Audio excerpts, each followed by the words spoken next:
सत्संग की महिमा। एक बार देवर्षि नारद भगवान विष्णु के पास गए और प्रणाम करते हुए बोले, भगवान, मुझे सत्संग की महिमा सुनाइए। भगवान मुस्कुराते हुए बोले, नारद, तुम यहां से आगे जाओ, वहां इमली के पेड़ पर एक रंगीन प्राणी मिलेगा। वह सत्संग की महिमा जानता है, वही तुम्हें समझाएगा। नारद जी खुशी खुशी इमली के पेड़ के पास गए और गिरगिट से बातें करने लगे। उन्होंने गिरगिट से सत्संग की महिमा के बारे में पूछा। सवाल सुनते ही वह गिरगिट पेड़ से नीचे गिर पड़ा और छटपटाते हुए प्राण छोड़ बैठा।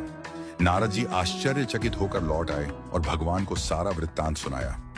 भगवान मुस्कुराते हुए बोले, इस बार तुम नगर के उस धनवान के घर जाओ और वहां जो तोता पिंजरे में दिखेगा, उसी से सत्संग की महिमा पूछ लेना। नारद जी क्षण भर में वहां पहुंच गए।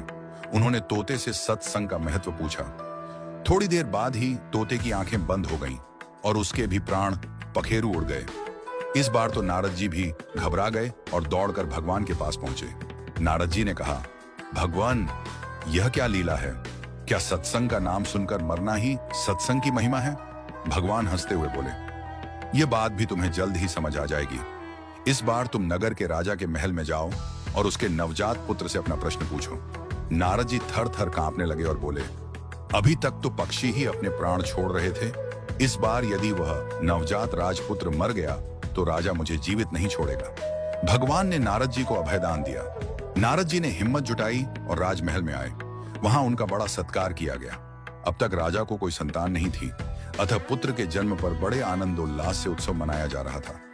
नारद जी ने डरते डरते राजा से पुत्र के बारे में पूछा।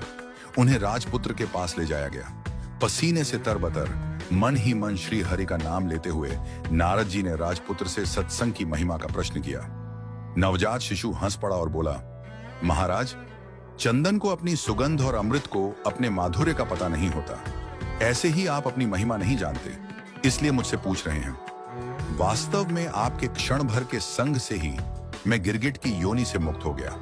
आपके दर्शन मात्र से तोते की क्षुद्र योनि से मुक्त होकर इस मनुष्य जन्म को पा सका। आपके साथ थोड़े से समय के सत्संग से मेरी कितनी ही योनियां कट गईं और मैं सीधे मानव तन में ही नहीं पहुंचा, अपितु राजपुत्र भी बना। यह सत्संग का ही अद्भुत प्रभाव है। हे देव, अब मुझे आशीर्वाद दें कि मैं मनुष्य जन्म के परम लक्ष्य को पा सकूं। और बालक ने भगवान का नाम जपा, ओम नमो भगवते वासुदेवाय। भगवान विष्णु दूर वैकुंठ में मुस्कुरा रहे थे।